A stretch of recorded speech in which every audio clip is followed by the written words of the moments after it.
अल्हम्दुलिल्लाह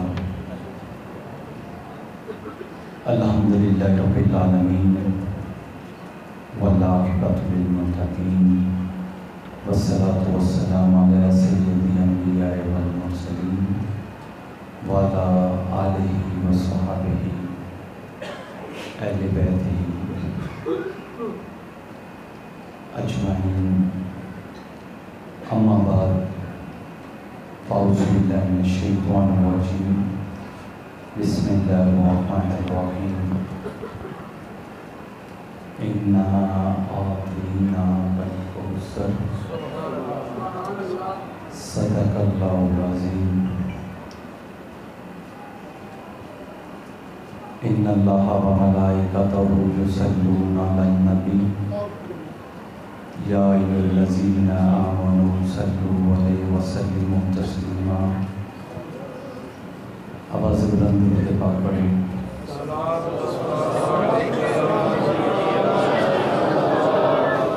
इसको पहली आवाज़ इतना सेट करो जैसे पहले थी।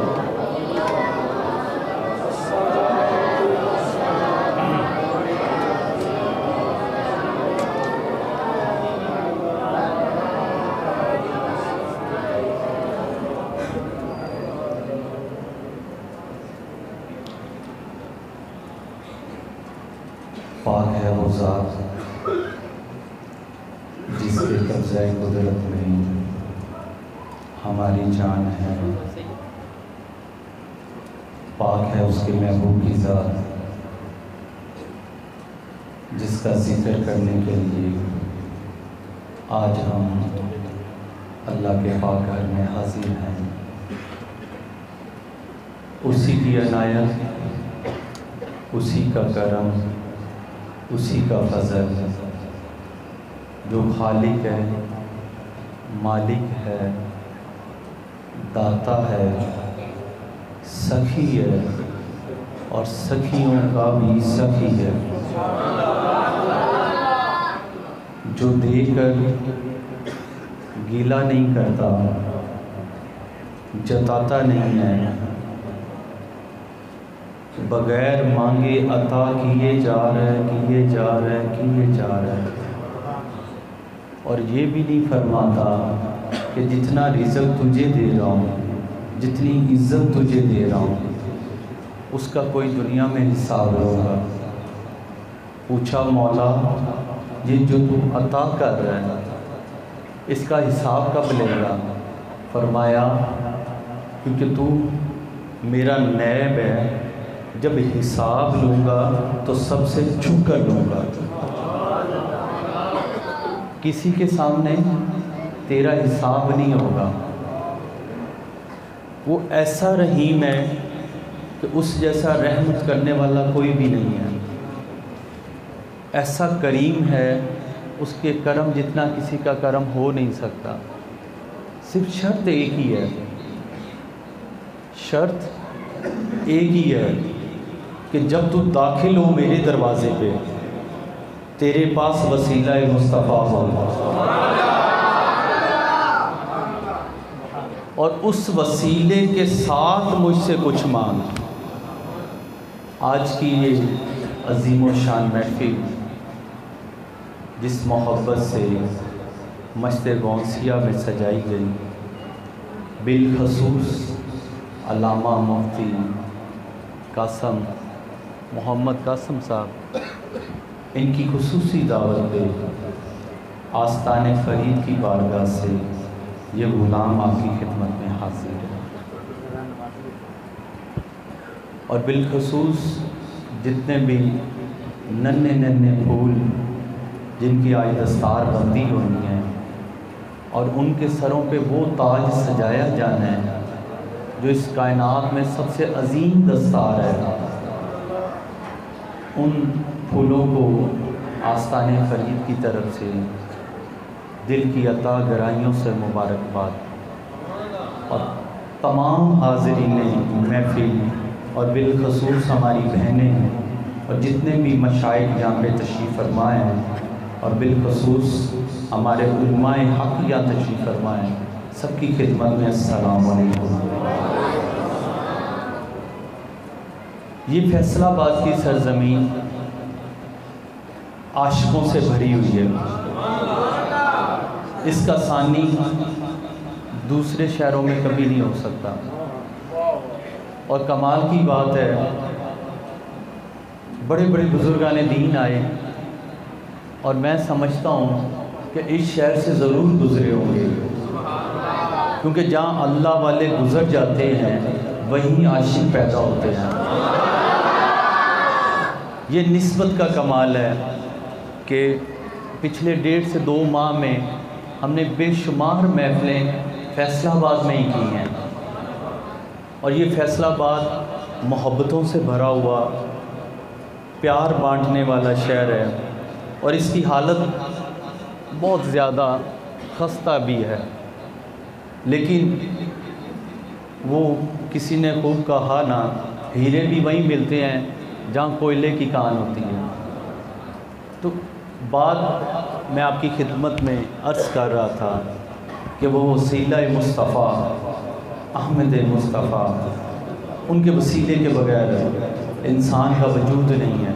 इसी बात पे हमारे कायद, जिनके दुनिया से पर्दा करने के बाद तकरीबन 14 से 15 साल, 1932 में आपका वसाल हुआ और 1947 में पाकिस्तान बना, तो उन्होंने एक बड़ी खूबसूरत पूरे अपनी जो उनकी ज़िंदगी का लुब्बे लबाब था वो एक शेर में महफूज किया कि की मोहम्मद से वफ़ा तूने तो हम तेरे हैं। ये लफ्ज़ जो हम इस्तेमाल हुआ है, इसमें जब से दुनिया बनी है और जब तक कायम रहेगी, इसमें सारे शामिल हो जाते हैं कि की मोहम्मद से वफ़ा तूने तो हम तेरे हैं। ये जहाँ चीज़ है क्या, लौहो कलम भी तेरे हैं।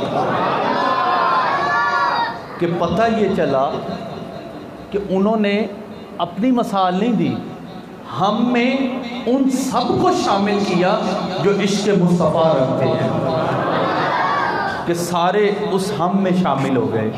तो आप ये देखें, हजूर बाबा जी रहमतुल्लाह अलैह आपकी बारगाह मुक़द्दसा में एक शख्स हाजिर हुआ, अर्ज़ की हजूर मुझे ये पता चला है कि मेरी दाईं तरफ एक फ़रिश्ता बैठा है और अल्लाह ने उसे कागज़ और कलम दिया हुआ है, मैं जो नेकी करता हूँ वो लिखता है, और मेरी बाईं तरफ एक फ़रिश्ता और बैठा हुआ है, मेरे से जो गुनाह हो जाता है वो भी लिखता है। हजूर कोई ऐसा अमल है कि इनका लिखना मिट जाए, इनका लिखना मिट जाए? अगर मैं कोई गुनाह करूं तो वो जो गुनाह मेरे लिखने वाला फ़रिश्ता है वो मेरे गुनाह मिटाता जाए, अगर मैं नेकियां करूं तो मेरा जो फ़रिश्ता है वो मेरी नेकियां बढ़ाता जाए। आपने फरमाया हाँ बेटा, एक अमल ऐसा है जो मैंने अपने मुर्शिद से सीखा है। क्या फरमाया? अपने मुर्शिद से सीखा है। बाबा जी ये भी तो फरमा सकते थे मैंने हदीसों में पढ़ा है या मैंने रवायात में सुना है, फरमाया मुर्शिद से सीखा है। पूछा हजूर वो क्या तरीका है? आप हजूर गंज शकर रहमतुल्लाह अलैह फरमाते हैं कि बेटा अल्लाह फरमाता है इन्ना अल्लाह व मलाइकतहु युसल्लूना अलन नबी या अय्युहल्लज़ीना आमनू, या लफ्ज़ आमनू जो इस्तेमाल हुआ है वो ईमान वालों के लिए है। तो पता चला कलमा पढ़ने के बाद, नमाज पढ़ने के बाद, कुरान पढ़ने के बाद, ज़िक्र ज़कात करने के बाद एक अमल ऐसा भी है जो सिर्फ आमनू वालों के लिए है। अगर वो अमल करेंगे तो तब आमनू वाले बनेंगे। पूछा हुज़ूर वो क्या करूं? फरमाया अल्लाह फरमा रहा है आमनू, यानी ऐ ईमान वालों, मैं और मेरे मलाइका मेरे महबूब पे दरूदो सलाम पढ़ते आ रहे हैं, लिहाजा तुम भी पढ़ो। अर्ज़ करता है दरूद पढ़ने से क्या होगा? फरमाया नेकियों वाला नेकियां लिखता जाएगा और गुनाह वाला गुनाह मिटाता जाएगा, यानी दोनों हरकत में आ जाएंगे। जो गुफ्तगू मैं आपकी खिदमत में अर्ज़ कर रहा हूँ उसमें एक लिख रहा है, दूसरा जैसे कहते हैं रेस्ट कर रहा है, लेकिन जब हम दरूद पढ़ते हैं तो एक लिखी जा रहा है, दूसरा मिटाई जा रहा है। अब सवाल यहाँ पे है कि उसको मिटाने की इजाज़त किसने दी? सवाल ये है कि जब अल्लाह ने हुक्म दिया कि तू गुनाह लिख, दूसरे को हुक्म दिया कि तू नेकी लिख, अब उसको ये हुक्म किसने दिया कि वो बंदे के गुनाह मिटाता जाए? तो पता ये चला कि अल्लाह ने उसको ये पावर दे दी है कि ऐ मेरे मलाइका, अगर मेरे महबूब पे कोई दुआ के लिए दरूद पड़े तो तूने मुझसे पूछना नहीं है, उसको मिटा देना है।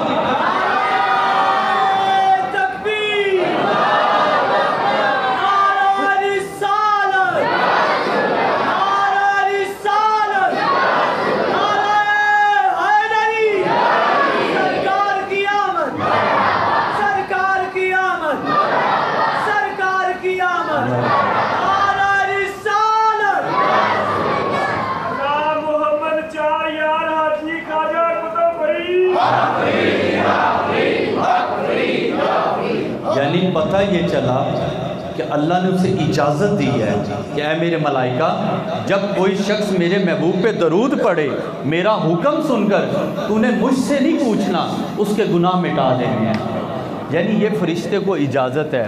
तो मुझे ये बताएं, जब हम दरूद पढ़ेंगे और दरूद पढ़ते पढ़ते इस दुनिया से रुखसत हो जाएंगे, तो क्या उन फरिश्तों को इजाज़त नहीं होगी कि ये दरूद पढ़ते पढ़ते आया, इसे जन्नत में दाखिल कर दो? अगर मिटाने वाला नहीं पूछेगा तो ले जाने वाला भी नहीं पूछेगा। वजह क्या? कि उनको भी पता है अल्लाह भी पढ़ रहा है और मलाइका भी पढ़ रहे हैं। तो जब अल्लाह जो काम कर रहा है तो हमें वो काम करना चाहिए कि दिन रात हम हज़ूर की बारगाह मुक़द्दसा में दरूद पढ़ा करें।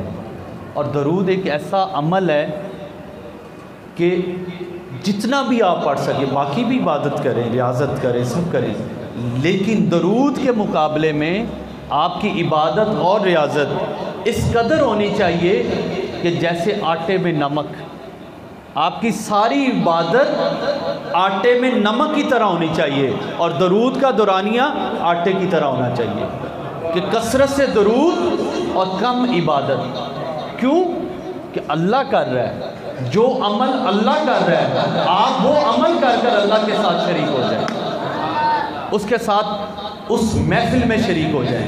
और फिर कमाल की बात बताऊं, ये किताबों से नहीं मिलेगी, ये आस्ताने फरीद से मिलेंगी। जब ये दरूद पढ़ा जाता है, जैसे एक बच्चे को मैं कहता हूँ आप दरूद पढ़ें, वो खड़ा होकर दरूद पढ़ता है, फरिश्ते वो दरूद लेकर जाते हैं, आगे 10 फरिश्ते और आ जाते हैं, वो उन दरूद के साथ दरूद जो है वो शामिल हो जाता है।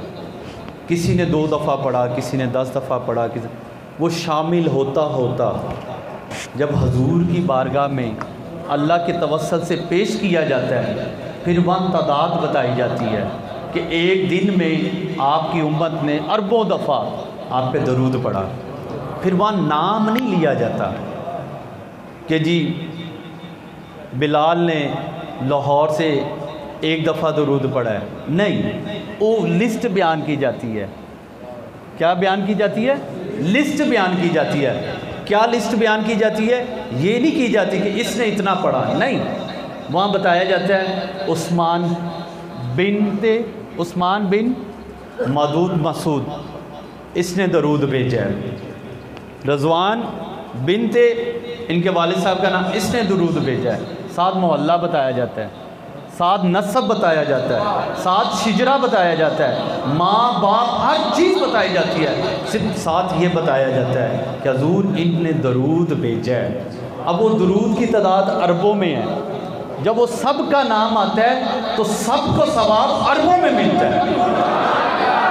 पता क्या चला कि 1 दफ़ा का दरूद पड़ा हुआ जब वो शामिल हो जाता है और हजूर की बारगाह में पेश किया जाता है, वो अरबों में होता है और उसका सवाब भी अरबों में होता है। तो मुझे ये बताएं, 1 दफ़ा दरूद पढ़ने से एक फरिश्ता नूर के समंदर में गोता लगाता है। किसके समंदर में? नूर के समंदर में गोता लगाता है। वो दुनिया का समंदर नहीं है, नूर का समंदर है। और जिस आसमान पे है, अल्लाह फरमाता है जब वो नूर का गोता लगाता है तो बाहर निकलता है, तो अपने जिस्म को झाड़ता है। जब वो अपने जिस्म को झाड़ता है, जितने कतरे नूर के गिरते हैं वो सब उस शख्स की बख्शिश की दुआ करते हैं। वो सारे कतरे उस शख्स की बख्शिश की दुआ करते हैं। आप मुझे ये बताएं, फिर ये अमल होता है ना कि हजूर बाबा साहब रहमतुल्लाह अलैह दुनिया से तशरीफ़ ले गए। हज़रत निज़ाम पाक ने आपको अमानत दफन किया हुआ था दूसरी जगह पे, जहाँ पे आज आप हाज़िरी के लिए जाते हैं और कदम बोसी करते हैं, उस जगह पे दफन किया। तो मुरीदीन ने अर्ज़ की हज़रत निज़ाम पाक से कि हुज़ूर आप पे अल्लाह की बड़ी रहमतें हैं, बरकतें अल्लाह ने आपको अता की हैं, बाबा साहब के आप खुलफा हैं, हुज़ूर से आपको फैज़ मिला है, तो ये बताएं कि बाबा जी हजूर गंज शक्कर रहमतुल्लाह अलैह के साथ कब्र में इस वक्त क्या मामला आ रहा है। तो आपने इल्म कश्फ से हजूर बाबा साहब रहमतुल्लाह अलैह की कब्र मुबारक की तरफ तवज्जो डाली, और मुर्शद के फैज़ की वजह से, ये फैज़ हजूर गंज शक्कर का आपने तवज्जो डाली, तो आप जिस हालत में हजूर गंज शक्कर के कदमों में खड़े थे, आपने आराम से झूमे। आज लोग झूमते हैं, वल्लाहु आलम उनका अपना एक तरीका है, लेकिन हज़रत निज़ाम पाक आंखें बंद कर कर इस तरह झूमे 3 दफ़ा, और झूम कर आपने फरमाया हक फरीद या फरीद, हक फरीद या फरीद, हक फरीद या फरीद, ये 3 दफ़ा अल्फाज फरमाए। ये आज जो हम ये नारा लगा रहे हैं, ये हज़रत निज़ाम पाक ने लगाया।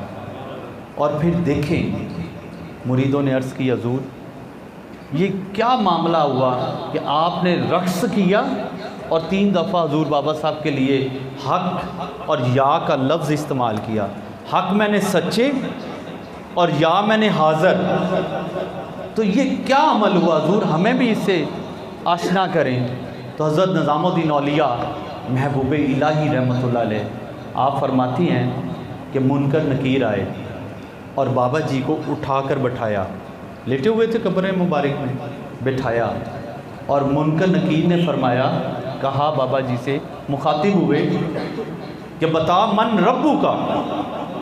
तो मेरे शेख हज़रत बाबा जी मसूद गंज शक्कर रहमतुल्लाह अलैह आपने आगे से फरमाया कि तू फरीद से पूछने आ गया कि मन रब्बू का,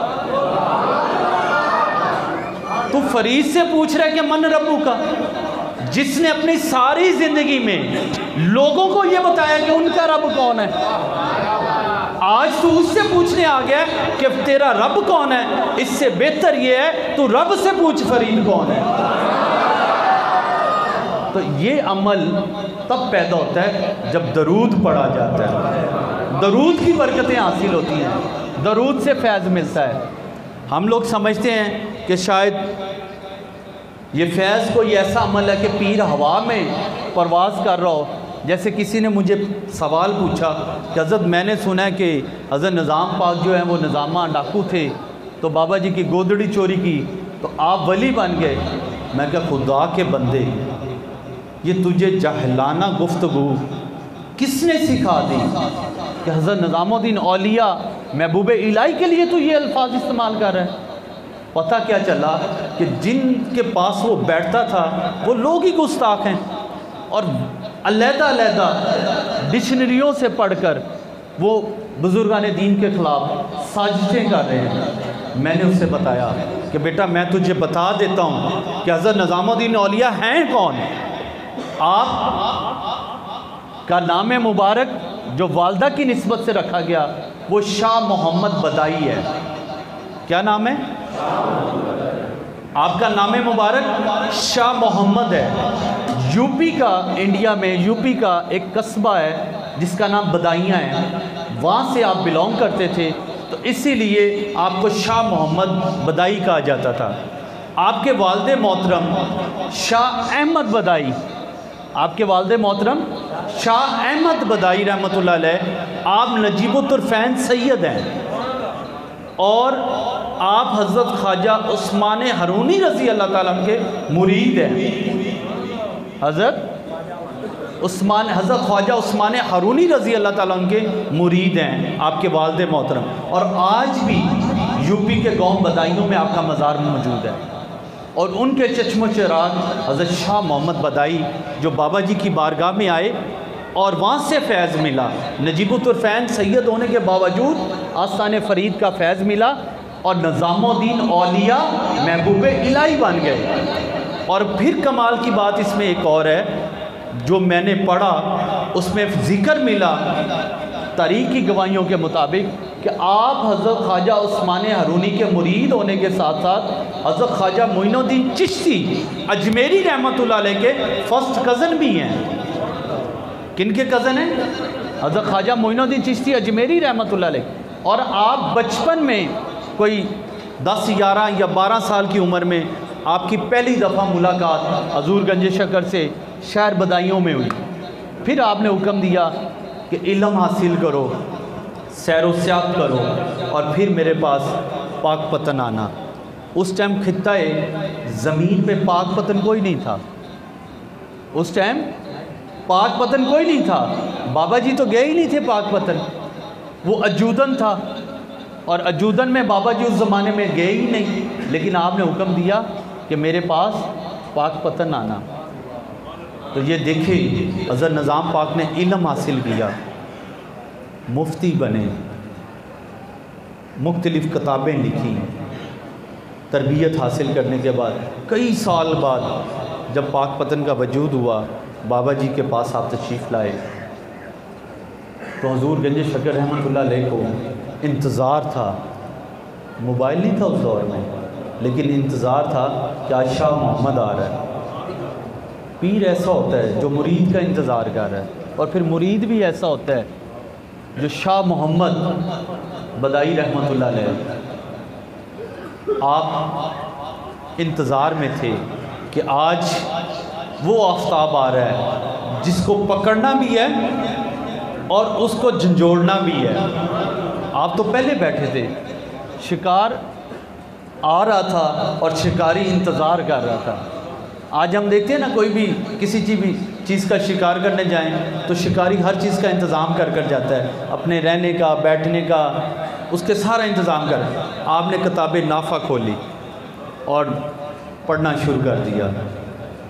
इतने में हज़रत शाह मोहम्मद बदाई रहमतुल्लाह अलैह तशरीफ़ लाए तो हज़रत मखदूम अली अहमद साबर साहब रहमतुल्लाह अलैह आप भी तशरीफ़ फरमा थे। तो बाबा जी की क्योंकि उम्र काफ़ी ज़्यादा थी तो ये जो आँख की पुतलियाँ थीं ये नीचे गिर जाती थी। आप दोनों अंगूठे से और उंगली से ये इसे ऊपर उठाते फिर पढ़ने बैठ जाते थे। तो पता चला कि शाह मोहम्मद आ गए।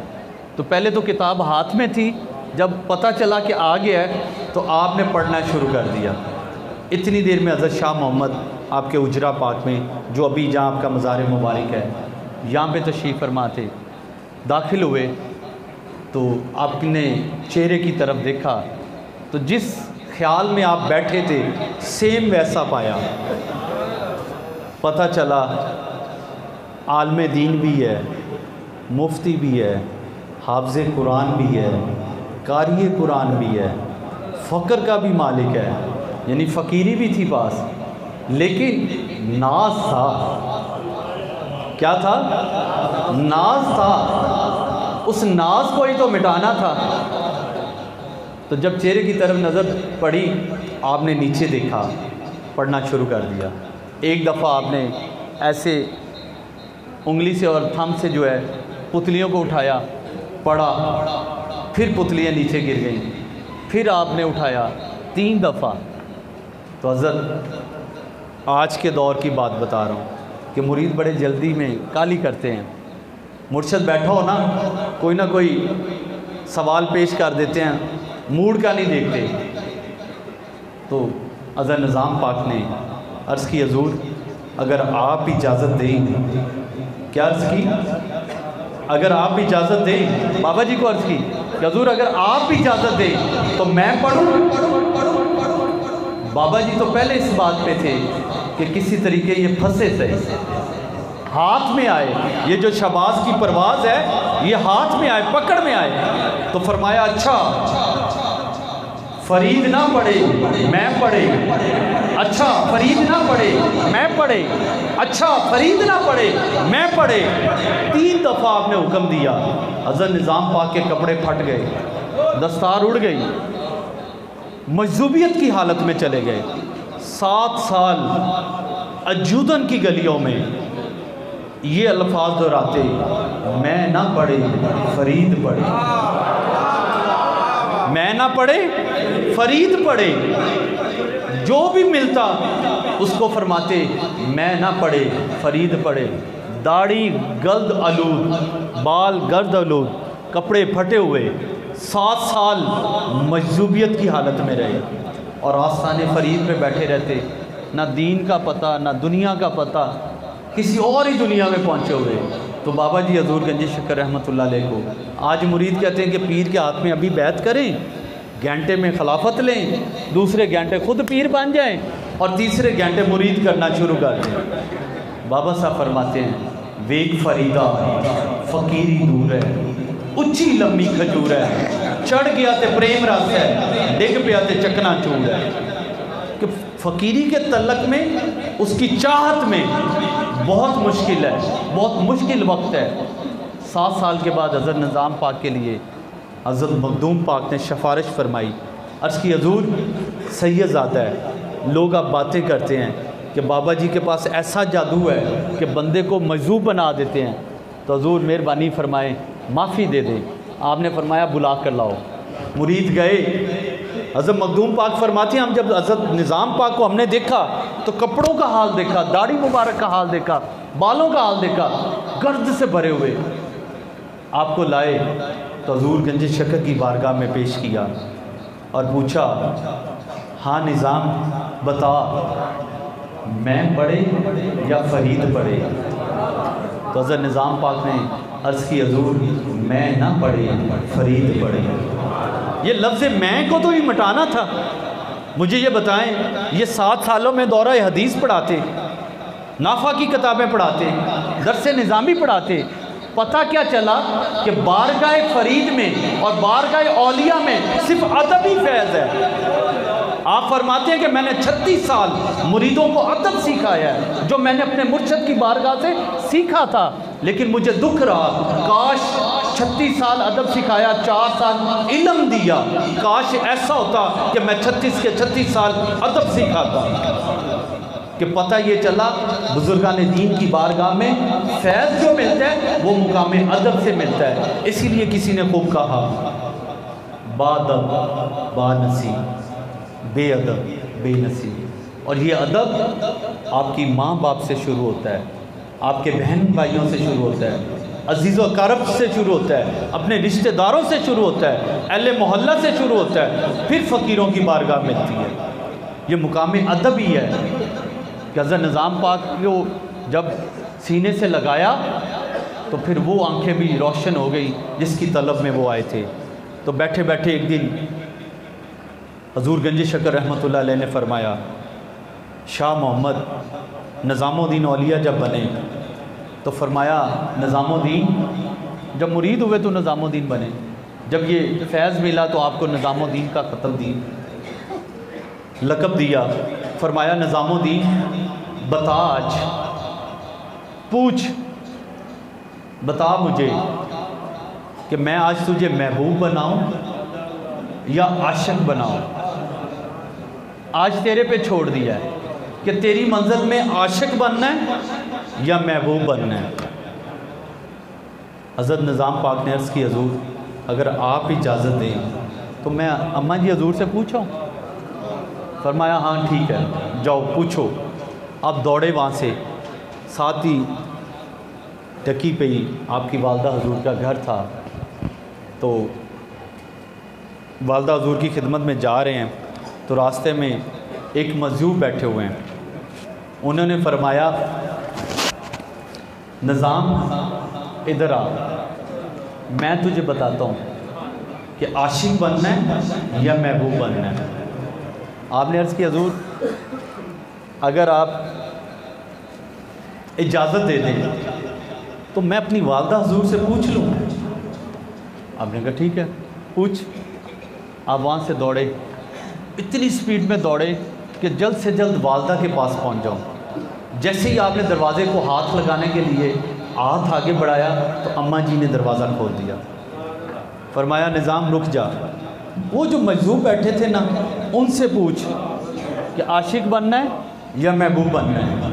सवाल ये पैदा होता है, Shah Mohammad Badai son of Shah Ahmad Badai, first cousin हजूर ख्वाजा गरीब नवाज़, ये ऐसे नहीं वली पैदा होते, वलियों की माएँ भी वली होती हैं। और वली बनने के लिए माँ का नेक होना और बाप का एक होना ज़रूरी है। हर कोई वली नहीं बन सकता, हर कोई हजूर से मोहब्बत नहीं कर सकता, हजूर की आल से मोहब्बत नहीं कर सकता। मैंने हजूर गंजे शक्कर की बारगाह में अर्ज़ की, मैं क्या हजूर बताएं अहले सदात का, अहले बैत का अदब किस तरह करना चाहिए। तो शहंशाह फरीद फरमाते हैं बेटा अगर तो दुनिया का अदब करना है तो फिर जिस तरह मिलते हो मिलते रहो, तो अगर ये समझो कि मेरे आका की औलाद है तो फिर इस तरह अदब करो जिस तरह आका का करते हो। तुम्हें पता चले कि अहले बैत का अदब नहीं कर रहा, मैं रसूल अल्लाह का अदब कर रहा। तो पता क्या चला कि जब आपकी वालदा बाबा जी ने कहाँ बात की, वो मजदूर ने कहाँ सुनी। जब आप आए तो देखा खून से भरा हुआ जिस्म उन मजदूर का पड़ा हुआ, वो दुनिया फ़ानी से रुखसत हो गए। आप परेशान, वालदा से भी जवाब नहीं मिला, हज़रत की बारगाह में आया हूँ यहाँ से भी जवाब नहीं मिला, बाबा जी को क्या जाकर अर्ज़ करूँगा। परेशान बैठे, थोड़ी देर गुजरी तो कफन में से हज़रत ने हाथ निकाला और हज़रत निज़ाम पाक की बाजू पकड़ ली। फरमाया निज़ाम अगर तो आशिक बनेगा तो आशिकों का हाल तो यही है, आशिकों का हाल यही है जो तुम मुझे खून में लथपथ देख रहा है। बस इसी के लिए एक सांस बची थी जो लेकर जा रहा हूँ अपने रब की तरफ। आप आए हजूर बाबा साहब रहमतुल्लाह अलैह की बारगाह में, अर्ज़ की हजूर आशिक नहीं बनना महबूब बना दे।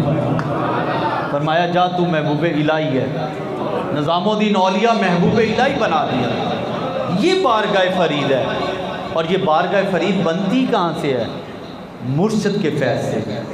ख्वाजा मोइनुद्दीन चिश्ती अजमेरी रहमतुल्लाह अलैह फरमाते हैं कि जो मोइनुद्दीन के पास था वो मेरा खलीफा कुतुबुद्दीन ले गया, और जो कुतुबुद्दीन के पास था वो सारा फरीदुद्दीन ले गया। ये फैज़ मोहब्बत से अदब से मिलता है। इसके लिए कोई नजराने देने की ज़रूरत नहीं है, कोई देगें पकाने की ज़रूरत नहीं है, कोई गलों में पैसे डालने की ज़रूरत नहीं है। इसके लिए सिर्फ इश्क के साथ अदब होना ज़रूरी है।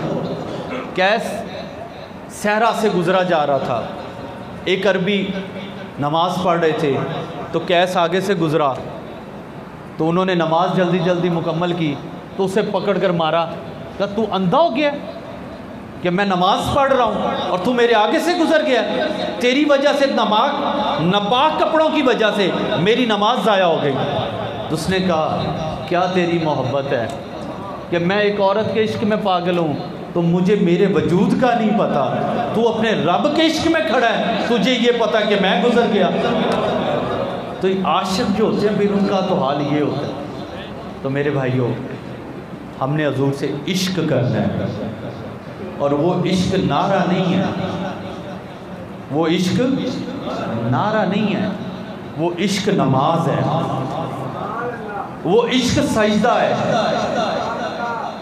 और उस इश्क में भी एक बात बताता चलूँ, जब हम क़याम की हालत में बैठते हैं क्या पढ़ते हैं, लोग कहते हैं ना सलाम नहीं पढ़ना चाहिए, तो वहाँ पढ़ रहे होते हैं अस्सलामु अलैका अय्युहन नबी, वहाँ हम ये पढ़ रहे होते हैं। अल्लाह ने कहा इबादत मेरी होगी, सलाम तेरा होगा। कोई आशिक थे बाबा जी के दौर में ही, नमाज करवा रहे थे, मुरीद पीछे थे, क्या में तवील गुजर गया, वक्त काफ़ी गुजर गया। तारीख बताती कि इतना गुजर गया कि अगली नमाज आ गई और जमात मुकम्मल नहीं हुई। पूछा या हज़रत आज क्या मामला हुआ, सलाम फेरने में इतनी देर लगा दी। फरमाया आज मैंने सलाम 100 मरतबा किया, आज मैंने हजूर की बारगाह में सलाम 100 मरतबा किया, लेकिन आज वो भी मसरूफ़ थे, हम भी जिद में पड़ गए। आज वो भी मसरूफ़ थे, हम भी जिद में पड़ गए। जब तक जवाब नहीं आया आगे नमाज नहीं चलाई। आशिकों की तो नमाज फिर ऐसी होती है, यकीन माने नमाज की कोताही होती थी, ज़ाहिर बात है जब इंसान यंग होता है तो नमाज की कोताही होती हैं। तो मैंने एक हदीस पढ़ी और दीगर उलमा हमारे यहाँ तशरीफ़ फरमा हैं, बिलखुसूस चिश्ती साहब और कासम साहब, अल्लाह पाक इनकी उम्र दराज फरमाए। हमने कई दफ़ा इनसे हदीसें सुनी हैं। एक हदीस मुबारक है जिसमें हजूर ने फरमाया कि नमाज मेरी आँखों की ठंडक है। यकीन माने मैं कहीं पे भी हूँ, मैंने ये जब हदीस को सुना मैंने नीयत ये की कि लोग कहते हैं नमाज कबूल होगी या नहीं होगी, मैं क्या बिला शक ना हो। ये जो नीयत मैंने की वो आपको बता रहा हूँ। मैंने ये नीयत की उस्मान आज के बाद नमाज कोई कज़ा नहीं करनी और नीयत इससे पढ़नी है कबूल होती है हो, नहीं होती ना हो। अल्लाह जन्नत देता है, दे नहीं देता ना दे, क्या समझे। नीयत ये की कि मैंने नमाज इसलिए पढ़नी है कि मेरे आका की आंखों को ठंडक मिल जाए।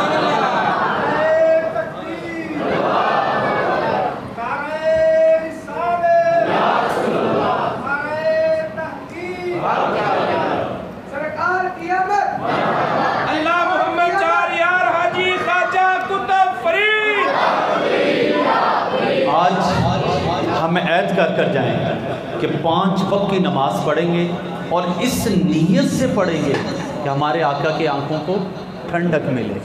तो मुझे ये बताएं, जब अल्लाह को ये गवारा नहीं है कि फरिश्तों ये दरूद पढ़े तो गुनाह मिटा देना, जब ये दरूद पढ़े गुनाह मिटा देना, तो जब ये नमाज पढ़े और नीयत ये करे कि मेरे आका के आंखों की ठंडक बन जाए, तो मुझे बताएं उसका कोई हिसाब होगा?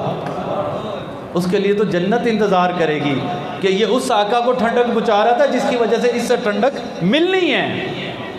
आज हमने नीयत करनी है कि या अल्लाह तेरे प्यारे महबूब की वलादत का महीना, ज़ाहिरी दुनिया में तशरीफ़ लाने का महीना, आज हम नियत करते हैं जब तक ज़िंदा रहेंगे या अल्लाह पिछली की माफ़ी दे, कोशिश करेंगे कि पिछली अदा करें, लेकिन अगर ना अदा हो तो मौला जितनी ज़िंदगी है क़यामत तक आने वाली नस्लों को भी ये पैगाम देना कि नमाज इस तरह कायम करो कि जैसे हजूर की आंखों को ठंडक दे रहे हो, और इसका जो अजर व सवाब मैं बयान नहीं कर सकता। तो मेरे भाइयों, नमाज को कायम करो, अपने माँ बाप की खिदमत करो। हमारी माएँ बहुत दुखी हैं, हम दुनिया की बड़ी खिदमत करते हैं, लेकिन अपनी माँओं से, अपने वालिद से, अपने बहन भाइयों से मुँह मोड़ कर बैठे। यकीन माने माँ की खिदमत करने में जो जन्नत आपको मिलनी है ना, वो इबादत से भी नहीं मिलनी। और माँ की खिदमत क्या है? हजूर की हदीस पाक है। आपकी खिदमत आलिया में एक सहाबी आए, अर्ज़ की या रसूल अल्लाह सल्लल्लाहु अलैहि वसल्लम, मेरे माँ बाप आप पे कुर्बान, मैं क्या अमल ऐसा करूँ अल्लाह मुझे डायरेक्ट जन्नत अता कर दे। फरमाया जाओ अपनी माँ की खिदमत करो। उसने अर्ज़ की हजूर इसके अलावा? फरमाया जाओ अपनी माँ की खिदमत करो। अर्ज़ की हजूर इसके अलावा? फरमाया जाओ माँ की खिदमत करो। साहबा तशरीफ़ फरमाते, वो शख्स चला गया, सारी ज़िंदगी माँ की खिदमत करता रहा। साहबा ने अर्ज़ की हजूर नमाज, रोज़ा, हज, ज़कात, हकूक़ुल अबाद, हकूक़ अल्लाह, आपने किसी का भी हुक्म नहीं फरमाया। ये 3 दफ़ा, यानी 1 दफ़ा भी नहीं 3 दफ़ा। तो आपने फरमाया ये सब करने के लिए मखलूक मौजूद है, लेकिन इसकी माँ बीमारी की उस शिद्दत में है कि इसके अलावा उसका करने वाला कोई नहीं। तो मेरे भाइयों, माँओं को बड़ी फजीलत है। हजूर की बारगाह में सहाबा अर्ज़ की या रसूल अल्लाह सल्लल्लाहु अलैहि वसल्लम, क़यामत कब आएगी? मेरे आका ने फरमाया कि क़यामत तब आएगी जब बीच चौराहों पे माँ को ज़लील किया जाएगा। और वो दिन, वो निशानियाँ आज पूरी होती नज़र आ रही हैं। कई लोग आते हैं, हमें नजराना पेश करते हैं, तो मैं उससे पूछता हूँ कि तुमने ये नजराना अपनी माँ को दिया? तो यकीन माने कईयों के सर झुक जाते हैं। तो मैं उनसे ये कहता हूँ कि मुझे देने से बेहतर अपनी माँ को देकर आ। तो मेरे भाइयों, ये मैसेज सबको पहुँचाएँ कि अपनी माँ की खिदमत करो। वो माँ जिसने आपको पाला, अपने शिकन में रखा, तकलीफ़ बर्दाश्त की, उसकी खिदमत से आज हम महरूम हैं। मुझे ये बताएं, बाबा जी हजूर गंज शक्कर को आज ये मुकाम मिला है तो माँ की वजह से मिला है। हज़रत निज़ामुद्दीन औलिया को ये मुकाम मिला है, माँ की वजह से मिला है। हज़रत ख्वाजा अवैस करनी रहमतुल्लाह अलैह को ये मुकाम मिला है तो माँ की खिदमत की वजह से मिला है। आज हम माँ की खिदमत से महरूम हैं। तो मेरी दुआ है कि अल्लाह रब्बुल इज़्ज़त की ज़ात हमें अपनी माँ और बाप की खिदमत की तौफीक फरमाए, क्योंकि वक्त काफ़ी गुज़र चुका है। बाबा जी की आखिरी बात कर मैं इजाज़त चाहूँगा। जब भी घर से निकला करें ना, किसी जगह पे जाने के लिए अपनी वालदा से मिल कर आया करें और उन्हें कहा करें कि मेरे लिए हाथ उठाएं, दुआ करें कि मैं जिधर जा रहा हूँ अल्लाह मुझे कामयाबियाँ दे दे। और दीगर फ़ज़ाइल हैं माँ की शान पे, मैं जितना बयान करूँ वो कम है। आज का मकसद ये तरबीती दरस है जिससे हम दूर हैं, और एक किताब, दुनिया की किताबें पढ़ते हैं, उस किताब से हमने मुंह मोड़ा हुआ है। और उस किताब का फंक्शन क्या है? लोग पूछते हैं ना, हर चीज़ का फ़ायदा होता है, उस किताब का क्या फ़ायदा है? हमारे बच्चे स्कूल जाते हैं, सुबह सुबह देखा करें, स्कूल जाते हैं, उनके पीछे बस्ते होते हैं, दुनिया में भी पीछे, और दुनिया से जब जाते हैं तब भी पीछे छोड़ कर जाते हैं। कोई बच्चे दुनिया से अगर चले जाएं या बड़े होकर चले जाएं तो क्या बस्ते साथ लेकर जाते हैं? नहीं लेकर जाते। जितना मर्ज़ी हम पैसा खर्च कर लें, वो अपने बस्ते दुनिया में छोड़ कर जाते हैं और अपना इल्म भी दुनिया में छोड़ कर जाते हैं जो हमने उनको सिखाया होता है। और कुरान पाक अल्लाह की ऐसी पाक किताब जब दुनिया में है तब भी हमारे आगे, और जब हम कब्र में जाएंगे तब भी हमारे आगे, और जब रोज़े मैशर उठेंगे तब भी हमारे आगे। तो मेरे भाइयों, जिस तरह आज हम इन छोटे छोटे बच्चों की, मैंने अपनी बेटी को माशाल्लाह 7 साल की है, अभी प्रेप के पेपर दे रही है। आप दुआ करें अल्लाह मुझे बेटा अता फरमाए और बच्चों की नेमत से मज़ीद नवाजे। मेरे भाइयों को, मुझे, और जिन जिनके पास औलाद नहीं है अल्लाह उन सबको बेटे दे। यकीन माने, मैं अगले दिन सोच रहा था कि ये 7 साल की हो गई है, कुरान पाक भी पढ़ रही है, लेकिन मुझसे गलती हुई, मैं आपसे शेयर करना चाह रहा हूँ। और बिलखसूस बाबा जी के जो फॉलोअर हैं पूरी दुनिया से, उनके लिए मैंने ये मन्नत मांगी अब कि अगर अल्लाह ने मुझे बेटी दी या बेटा दिया, मैं उसको दुनियावी तालीम नहीं दूँगा, मैं उसको दुनियावी तालीम नहीं दूँगा। जब वो बोलना शुरू होगा, अगर अल्लाह ने मुझे ज़िंदगी दी, ये मेरी अपनी मन्नत है, आपके साथ शेयर कर रहा हूँ, और जो लाखों लोग इस वीडियो को देखेंगे सोशल मीडिया पे, फेसबुक पे, यूट्यूब पे, उनके लिए भी ये मैसेज है। जब वो बोलना शुरू होगी तो मैंने नीयत की है कि मैं उसे कुरान पाक पे बैठाऊँगा। कुरान पाक पढ़ने के लिए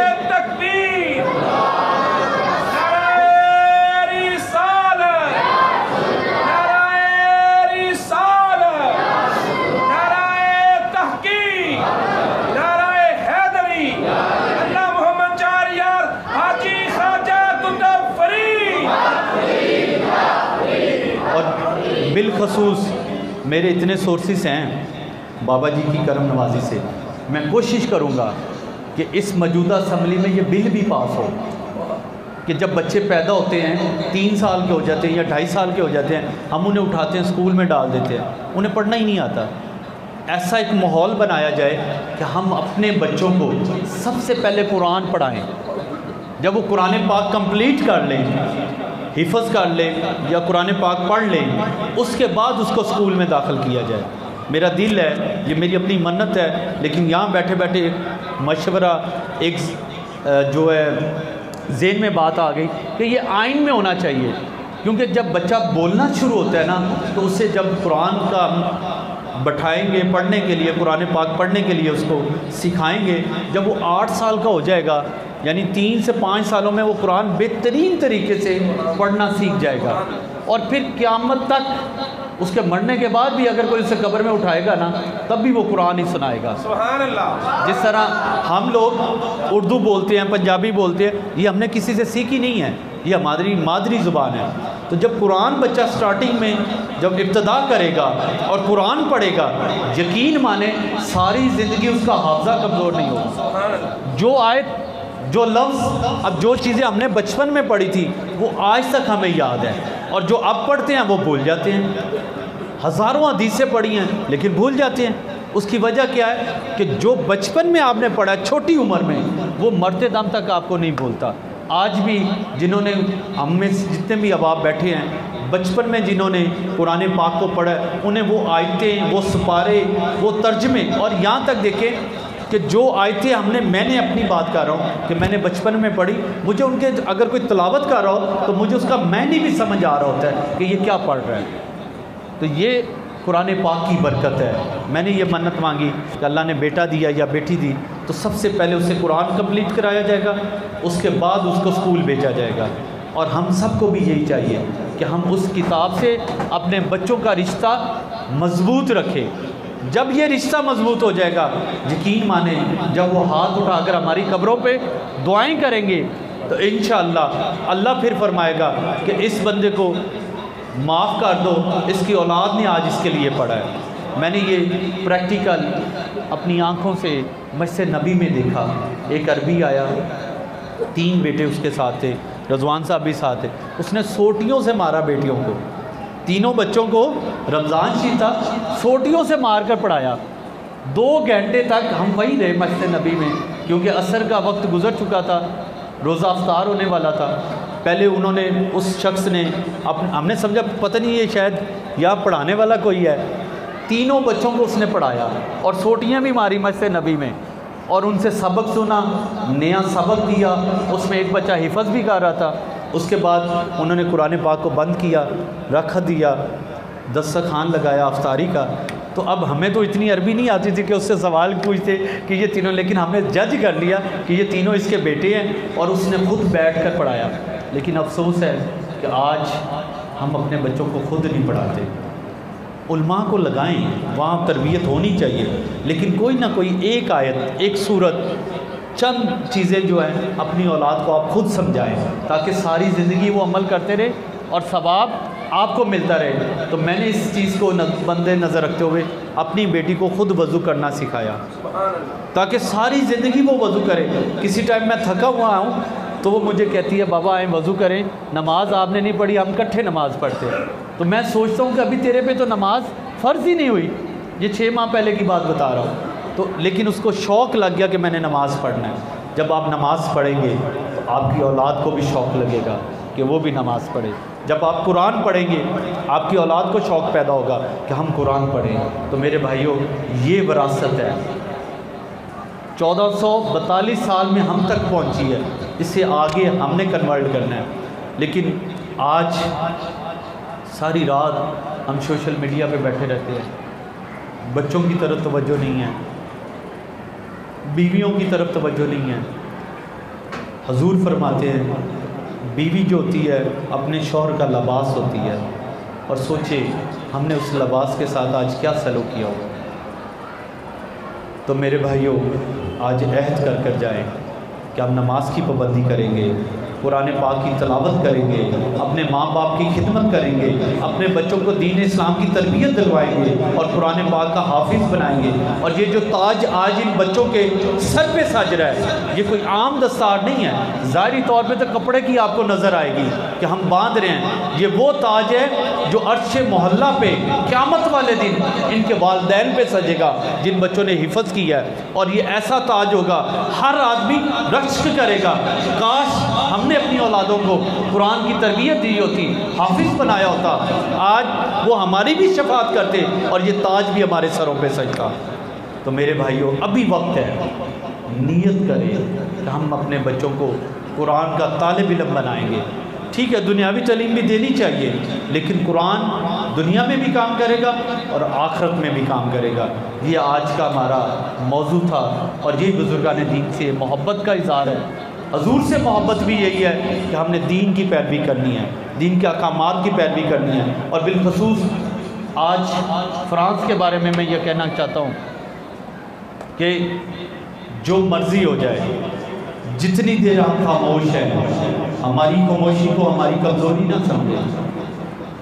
जब सैयदना सिद्दीक़ अकबर की बारगाह आलिया में एक यहूदी एक सहाबी को के साथ आया और कहा, जी कि हजूर ने माज़अल्लाह मेरा फ़ैसला गलत कर दिया है, आप मेरे दोबारा सुनकर मेरा फ़ैसला करें।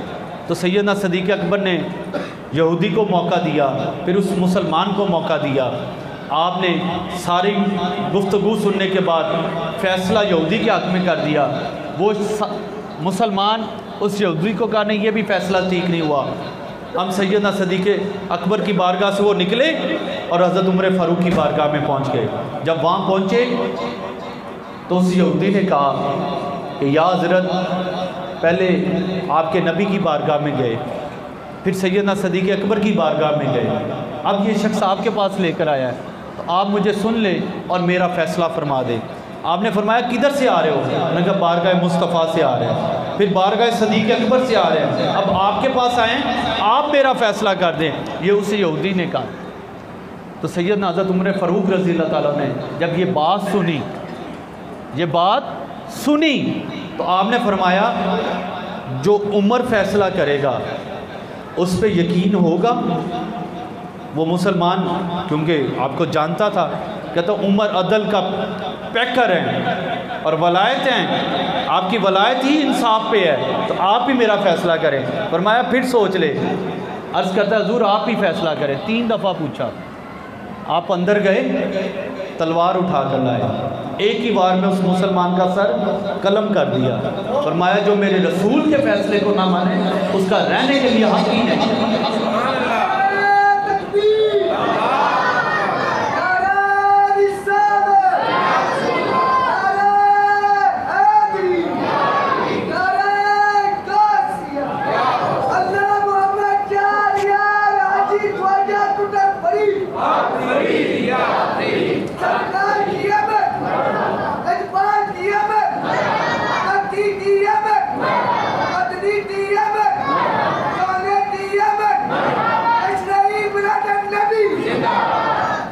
हमारे पास इतने सोर्सेज हैं, पेरिस दूर नहीं है।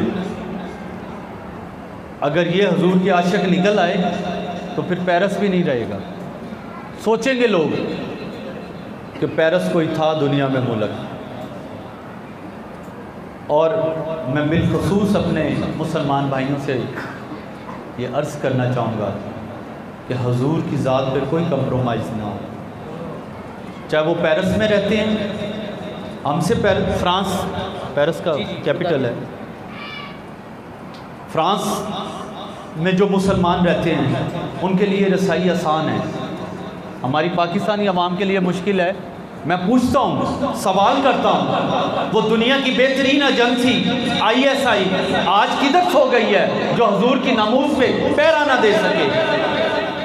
वैसे तो कहा जाता है कि पाकिस्तानी अफवाज के खिलाफ बात नहीं करनी चाहिए कि मुल्क में इंतशार पैदा होता है।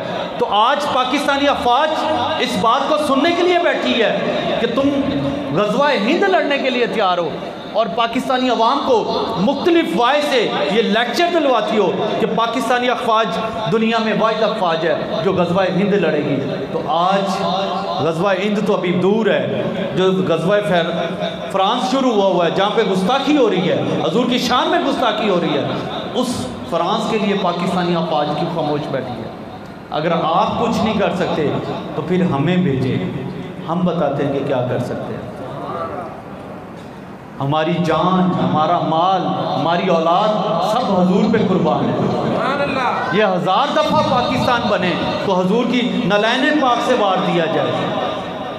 हम ये चाहते हैं कि जो शख्स इस गुस्ताखाना खाकों में शामिल है, पाकिस्तानी अफवाज उन्हें कैफ़े किरदार तक पहुँचाए, चाहे दुनिया में जो मर्जी हो जाए।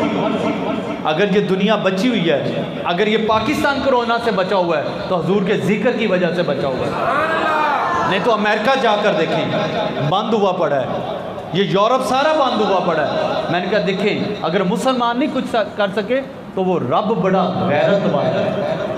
उसने बताया है कि तुम दुनिया के सुपर पावर हो, मैं इस कायनात की सुपर पावर हूँ। उसने एक मामूली सा वायरस जो दुनिया में तख्लीक हुआ, पूरी दुनिया में हवा के साथ फैला दिया। और देखिए हम पाकिस्तान में बैठे हैं, मजमा देखें कितना है, और कोरोना हमसे कहते हैं नहीं तू आका का गुलाम है, मैं तेरे से दूर दे रहा, तू आका का गुलाम है, तू उस नबी का गुलाम है जिसके नाम से बीमारियां ख़त्म हो जाती हैं। जब पाकिस्तान के पास उतनी टेक्नोलॉजी भी नहीं है, खुराक भी नहीं है, पैसा भी नहीं है, लेकिन यहाँ कोरोना क्यों नहीं फैला? मेरा ईमान है ये ज़िक्र रसूल अल्लाह की वजह से नहीं फैला। हजूर का ये जो ज़िक्र होता है, जगह जगह मिलाद की महफिलें सज रही हैं, इसकी वजह से नहीं फैलता। मौत तो आनी है चाहे कोरोना हो या ना हो, मौत आनी है चाहे कोरोना हो या ना हो। और मुझे याद रखें, बात याद रखें, मैं अपनी ISI से ये कहना चाहता हूँ कि आपके हाथ इतने लंबे हैं कि जो गुस्ताखाना खाके बना रहे हैं उनको कैफ़े किरदार तक पहुँचा सकते हैं। अगर पाकिस्तानी बच्चा वहाँ जाकर उन पे हमला कर कर उन्हें ज़ख्मी कर सकता है, और छोटा सा बच्चा ख़त्म नबूवत के गुस्ताख को और नबूवत के दावे करने वाले को, गाजी खालिद साहब, कैफ़े किरदार तक उस मलून को पहुँचा सकते हैं, तो पाकिस्तानी अफवाज और पाकिस्तानी ISI के पास ये पावर है कि वो इन गुस्ताखों को रोके। और इनकी एक धमकी पे मैं कहता हूँ फ्रांस या पेरिस क्या, पूरी दुनिया में किसी की जरूरत नहीं होनी कि हजूर की शान में गुस्ताखी कर जाए। अगर ये वफ़ाएं हजूर से नहीं होंगी तो मैं पूछना चाहता हूँ अपनी अफवाज से और बाजवा साहब से और जितने हमारे इस टाइम जनरल मौजूद हैं कि ये वफ़ाएं अगर हजूर से नहीं होंगी तो किसके साथ होंगी? और अगर हजूर ने कब्र में हमसे मुंह मोड़ लिया तो फिर कोई नहीं बचाएगा। हजूर पूछेंगे ज़रूर कि जब मेरी नामूस पे डाका डाला जा रहा था, मेरी इज्जत पे डाका डाला जा रहा था, तू मेरा मुसलमानों का चीफ और आर्मी स्टाफ था, तुझे अल्लाह ने ये ताकत दी थी और तूने मेरी इज्जत के लिए कुछ नहीं किया। मेरे भाइयों सोचें कि वो भी एक चीफ और आर्मी स्टाफ था जिसे हम जंगे यमामा में जनरल बन कर गए। हज़रत खालिद बिन वलीद, उनकी उस जंग का 1300 साल तक असर रहा और 1300 साल तक किसी ने नबूवत का दावा नहीं किया। 1300 से ज़्यादा सहाबा शहीद हुए, 36,000 मुनकराने रसूल जो हैं वो कैफ़े किरदार तक पहुँचे। ये जंगे यमामा थी। तो आज हमारा चीफ और आर्मी स्टाफ जिसके मतहत तकरीबन 15 से 20 लाख अफवाज है और इतनी बड़ी फ़ौज का सिपा सलार, वो एक दफ़ा हजूर की नमूज़ के लिए निकले, मैं आपको शहादत देता हूँ, वो एक दफ़ा नारा लगाए कि मैंने हजूर की नमूज़ के पैरा देना है, पाकिस्तानी अवाम सबसे आगे होगी। जो हजूर के आशिक हैं ये अपनी छातियाँ लेकर उनके लिए सबसे आगे होंगे और अपनी जानें कुर्बान करेंगे। अगर वो सहाबा अपनी जानों के नजराने पेश कर गए जिनके लिए हुक्म था कि बदर वाले नहीं लड़ेंगे, ओहद वाले नहीं लड़ेंगे, अशरा मुबशरा वाले नहीं लड़ेंगे, फतह हिजरत मक्का वाले नहीं लड़ेंगे, जब मदीना हिजरत की वो सहाबा भी नहीं लड़ेंगे, लेकिन जब हजूर की नमूज़ का वक्त आया तो सैयदना सदीक़ अकबर ने खुतबा इरशाद फरमाया, आज सब लड़ेंगे, जो हजूर से मोहब्बत करते हैं वो सब जंगे यमामा में जाएंगे। और फिर वो गज़वात फतह हुई और वो 36,000 मुनकर जो ख़त्म नबूवत पे डाका डालने वाले थे वो सब जहन्नम वासिब हुए। तो मेरे भाइयों, उस जंग का असर 1300 साल तक रहा। अब हमने पैरा देना है कि हजूर की इज़्ज़त की, हजूर की नमूज़ की हिफाजत किस तरह करनी है। हम अपनी अफवाज को कहें कि आपकी इतनी दहशत है पूरी दुनिया में कि जिस मुल्क को आप ललकार दो ना कि ये जो गौरी अब्दाली और ये जो दीगर मज़ाइल आपने रखे हैं, इन पे इख्तिलाफ दें। हमारी तरफ से इजाज़त है, हमारा सब कुछ चाहिए वो भी हम देने के लिए तैयार हैं, लेकिन जो हजूर की इज्जत, जो हजूर का नहीं वो हमारा भी नहीं। हमने ये किस लिए सारी ज़िंदगी गुजारनी है? 100 साल भी जी लें फिर भी मरना ही है। बाबा साहब फरमाते हैं ना, दें भी मिट्टी, रात भी मिट्टी, तेरी ऊंची ज़ात भी मिट्टी, मिट्टी विच मिट जाना फिर तेरी औकात भी मिट्टी। मिट्टी दिया बंदिया कादी तेरी बल्ले बल्ले, अज मिट्टी दे उत्ते बंदिया कल मिट्टी दे थल्ले। मरना तो है ही ना, मिट्टी के नीचे ही जाना है। और फरमाते हैं वेख फरीदा मिट्टी खुली, मिट्टी उते मिट्टी डुली, मिट्टी हसे मिट्टी रोवे, अंत मिट्टी मिट्टी होवे। ना कर बंदिया मेरी मेरी, ना ए तेरी ना ए मेरी, चार देखना दा मेला दुनिया बाद विच बनी मिट्टी दी डेरी। ना कर इत्थे हेरा फेरी। नारे बड़े लगाएंगे, ताकत दुनिया को दिखाते भी हैं, लेकिन जब हजूर की नामूस की बात आती है तो खामोश हो जाते हैं। मुझे ये बताएं, बाबा जी फरमाते हैं ना कर इत्थे हेरा फेरी, मिट्टी नाल ना धोखा कर। दो बातें हैं, या हम आपके साथ हैं या नहीं हैं, दरमियान वाली बात कोई नहीं है। मिट्टी नाल ना धोखा कर, तू भी मिट्टी ओ भी मिट्टी, जात पात दी गल ना कर, जात भी मिट्टी तू भी मिट्टी, जात फ़कत अल्लाह दी ऊंची, बाकी सब मिट्टी मिट्टी। तो मेरे भाइयों सोचिए, हमने जाना है, दुनिया को छोड़ना है, तो क्या मुंह दिखाएंगे कि हुजूर हमने आपकी ज़ात के लिए कुछ भी नहीं किया। सब कुछ कर सकते थे।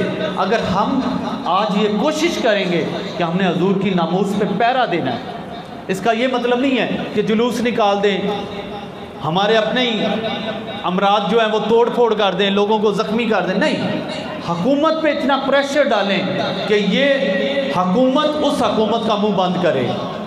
जंग होती है तो जंग करें, अमन से काम होता है तो अमन से करें, जो भी कर सकते हैं हजूर की नामूस के ऊपर पहरा दें। आज एक कुत्ता भौंक रहा है, कल दूसरा भौंकेगा, परसों तीसरा भौंकेगा। किस किस को आप रोकेंगे? दुनिया में सबसे ज़्यादा मुसलमान पाए जाते हैं। अगर आज हम हजूर की नामूस के लिए कुछ नहीं कर सके तो ये फिर कई पेरिस उठेंगे, कई और मुल्क उठेंगे। मुझे ये बताएं, इतने मुसलमान भी नहीं थे और सैयदना हज़रत उमर फ़ारूक रज़ी अल्लाह ताला अन्हु ने 3 बड़े आज़मों पे हुकूमत कायम की। मुझे अफसोस से कहना पड़ता है कि जब ख़त्म नबूवत की बात आती है हम कहते हैं करारदाद पेश कर दें। और भाई ये काम करारदाद से नहीं है। अगर ये काम करारदाद से पेश होता तो गाजी खालिद ना पैदा होता। इसका एक ही है, जो गुस्ताख हो उसे कैफ़े किरदार तक पहुँचा दिया जाए। अगर रियासत नहीं पहुँचाती तो वो माएँ बांझ नहीं हुई जिन्होंने गाजी इल्म दीन को पैदा किया था। कई गाजी आएंगे, फिर गाजियों की अदालत फैसला करेगी। मुझे ये बताएं कि आज हमारा सब कुछ हजूर के लिए है। हम कहते हैं कि अल्लाह दौलत दे दे, ईमान दे दे, पैसा दे दे, औलाद दे दे, शान शौकत दे दे। जब 60 से ऊपर जाते हैं तो फिर कहते हैं मौला अब मुझे अपने पास बुला ले। मैं आपसे मुखातब नहीं हूँ, उन लोगों से मुखातब हूँ जो इक़्तिदार पे बैठे हैं। अगर 60 साल की उम्र में मौत ना आई, आप सोचेंगे चलो 70 पे आ जाए, 70 पे भी ना आई तो सोचेंगे 80 पे आ जाए, 80 पे भी ना आई, सोचे 90 पे आ जाए, 90 पे भी मौत ना आई।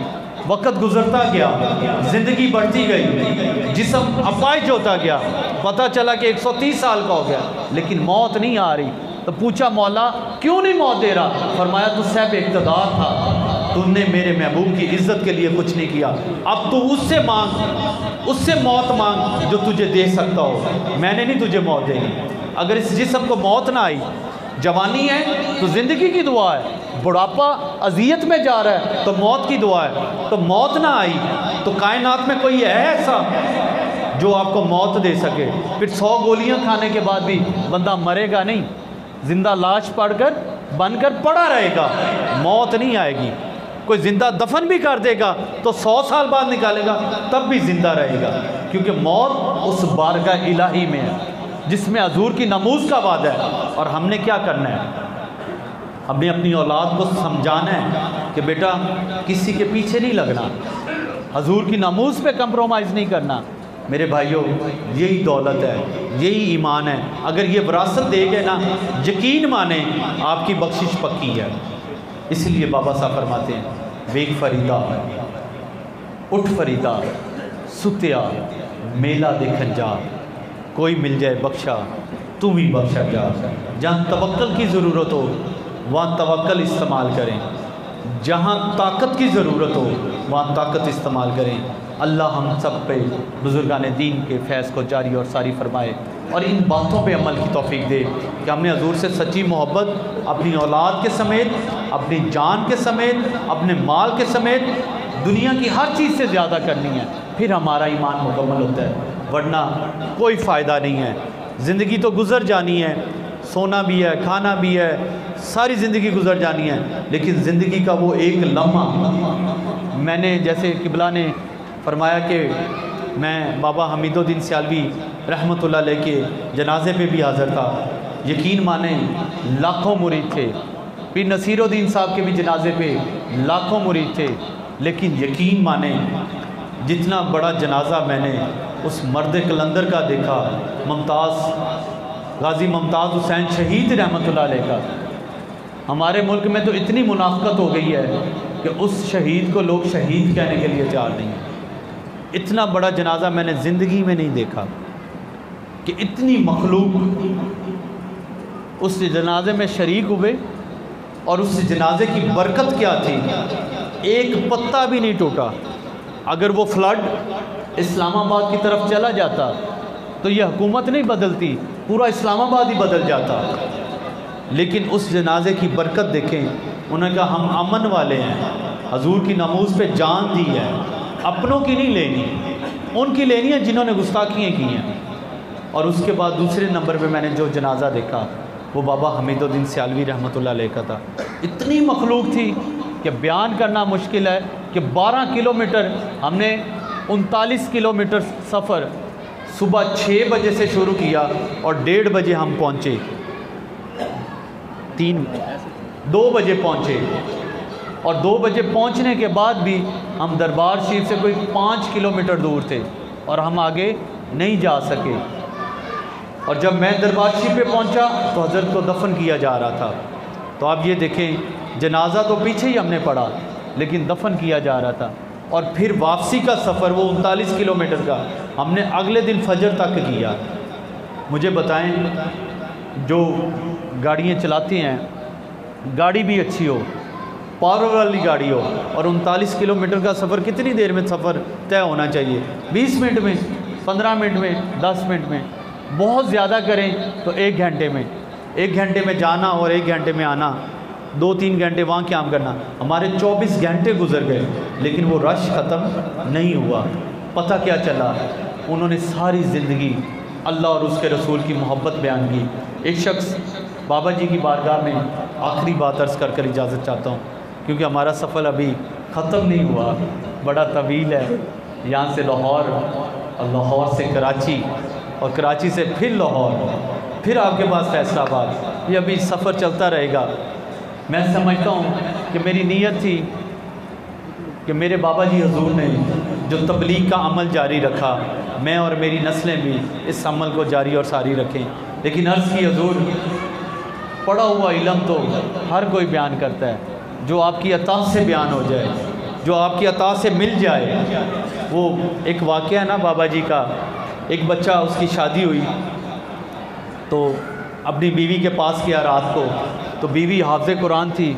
उसने कहा सामने बैठ जा, तू मेरे सर का ताज है, मैं तेरी बीवी हूँ, मैं तेरी मलकियत हूँ, लेकिन शर्त मेरी आज एक ही है, तेरे निकाह में ज़रूर हूँ, मुझे कुरान सुना, फिर मैं तेरे साथ ज़िंदगी गुजारूँगी।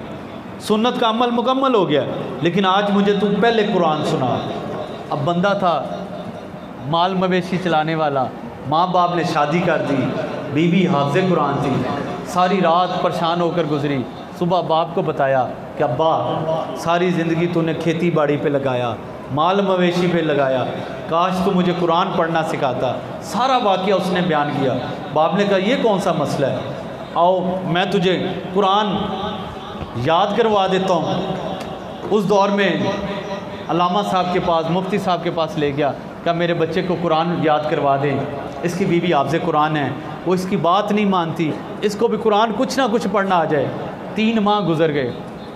पहले आगे से पढ़ाते तो पीछे से भूल जाता, पीछे से पढ़ाते आगे से भूल जाता। आ गया कहता अब्बा या बीवी को तलाक दवा दे तो या कुरान किधरों सिखा दे। वो सोचता उसने कहा सुबह बताऊँगा। सुबह उठा, मौलवी साहब के पास आया, कहा कोई शॉर्ट फॉर्म में तरीका है कि मेरा बेटा कुरान पढ़ जाए। उन्होंने कहा है। उन्होंने कहा वो कौन सा तरीका है? उन्होंने कहा पाक पतन चला जा, पाक पतन चला जा, वहाँ बेटे को ले जा, तेरा बेटा कुरान पढ़ना सीख जाएगा। वो अपने बेटे को लेकर पाक पतन चला गया। बाबा जी की मजलिस लगी हुई, दोनों बाप बेटे आ गए। बाप ने कहा बेटा यहाँ तक लाना मेरा काम था, आगे तू जान तेरा नसीब। वो कॉर्नर पे जाकर बैठ गया। बाबा जी का दरस सुना, एक दिन सुना, दूसरे दिन सुना, मायूस बैठा रहता।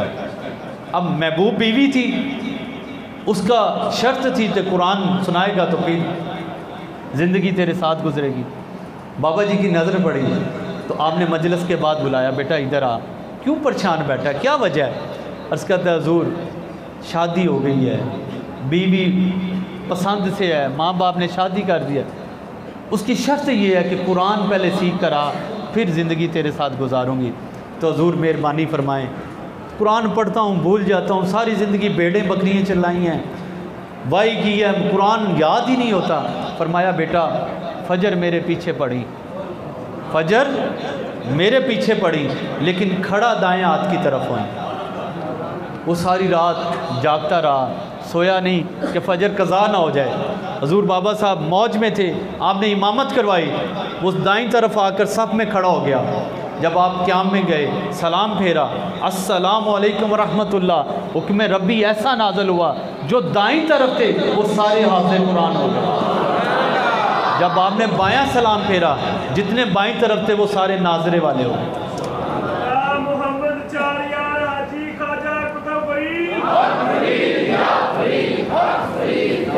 ये वहाँ से इजाज़त ली, आ गया बीवी के पास, कहा कुरान याद नहीं किया, कुरान हिफ़्ज़ कर कर आया हूँ, तो आप मुझे बताएं। इसलिए कहा ना, निगाहे वली में वो तासीर देखी, बदलती लाखों की तकदीर देखी। तो ये फैज़ है, और इसके लिए ज़ुबान भी फ़रीद की हो तब बात बनती है। एक बंदा था ना, बाबा जी की बारगाह में आया, अर्ज़ करता हुज़ूर बेटी की शादी करनी है तो कोई मेरी मदद कर दें। आपने मट्टी का ढेला उठाया, फूंक मारी, 3 दफ़ा सूरत खलास पढ़ी, फूंक मारी, दे दी। घर हुक्म दिया कि घर जाकर खोली। जब घर खोला उसने तो सोने का था। हजूर बाबा जी के पास ये अमल देखकर बीवी को कहा सोना बनाने का नुस्खा मिल गया, आज के बाद हम माला माल सोना बनाएंगे, पैसा कमाएंगे, ज़िंदगी खुशहाल गुजरेगी। बीवी ने पूछा कैसे सोना बनाएगा? उसने कहा मट्टी लाते हैं, वज़ू करते हैं, कुरान पाक पढ़ते हैं, सूरत खलास अल्लाह की वाद नियत की सूरा है, पढ़ेंगे, मट्टी सोना हो जाएगी। दोनों मियाँ बीवी बैठ गए, सारी रात सूरत खलास पढ़ते रहे, फूंक मारते रहे, मट्टी मट्टी रही, सोना ना बनी। सुबह बाबा जी के पास आए, अर्ज़ की हुज़ूर आपने तो 3 दफ़ा पढ़ी थी, हम तो सारी रात पढ़ते रहे। फरमाया बेटा तूने दुनिया के लिए पढ़ी थी, तूने दुनिया के लिए पढ़ी थी, मैंने अपने रब के लिए पढ़ी थी। मैंने उस रब के लिए पढ़ी और उसके पढ़ने से की वजह से अल्लाह ने ज़ुबान में ये फरीद के बरकत अता की कि वो मट्टी सोना हो गई। तो मेरे भाइयों, हम जो अमल करें वो अपने रब के लिए करें। जब तक हमारा राब्ता हमारे रब के साथ होगा, दुनिया भी सोना हो जाएगी और आखिरत भी सोना हो जाएगी। बाबा जी हजूर गंज शक्कर रहमतुल्लाह अलैह की आखिरी बात कर कर इजाज़त चाहूँगा, क्योंकि मुझे हुक्म दिया गया था कि 1 घंटा पूरा करना है, तो तकरीबन 1 घंटा होने वाला है। अगर आपका मूड है तो आखिरी बात अर्ज़ करूँ। एक शख्स आया, अर्ज़ करता है अम्मा जी हजूर की तबीयत भी कुछ नासाज है, तो मैंने उन्हें कहा कि मैं महफ़िल पे नहीं जा रहा, तो मैं आपके लिए लाहौर ही आ रहा हूँ। वो लाहौर हैं, तो उन्होंने कहा नहीं, पहले महफ़िल करनी है फिर लाहौर आना है। तो मैं क्या आप बीमार हैं? उन्होंने कहा आप उन सब से कहना मेरे लिए दुआ करें। तो आप सब मिलकर दुआ कीजिएगा, अल्लाह मेरी वालदा हजूर को सेहत तंदुरुस्ती अता फरमाए। ये उनके हुक्म से मैं महफ़िल में आया। जितने बाकी प्रोग्राम थे मैंने कैंसिल कर दिए, तो मेरा दिल था कि इसी महफ़िल से सीधा लाहौर हॉस्पिटल में जाऊंगा। तो आपकी खिदमत में एक शख्स आया, तो मैंने ये नीयत की, मैंने कहा या बारी ताला मैं तेरे घर में जा रहा हूँ और वहाँ बाबा जी के जो हुक्म था उसको पूरा करूँगा। अब मेरी माँ जाने और तू जाने, अब उनको सेहत अता करना तेरा करम है। उसने अर्ज़ की हजूर मैं चाहता हूँ और मैं जानता हूँ कि अल्लाह के वली जो होते हैं वो सोना बनाना जानते हैं। क्या बनाना जानते हैं? सोना बनाना जानते हैं। तो आप अल्लाह के वली हैं, अल्लाह ने आपको ये हिकमत अता की है, आप सोना बनाते हैं, तो मुझे भी सिखाएं। तो बाबा जी मुस्कुराए, फरमाया बेटा तू सोना बनाकर क्या करेगा? अर्ज़ कहता है हजूर सोना बनाऊंगा, पैसा कमाऊंगा,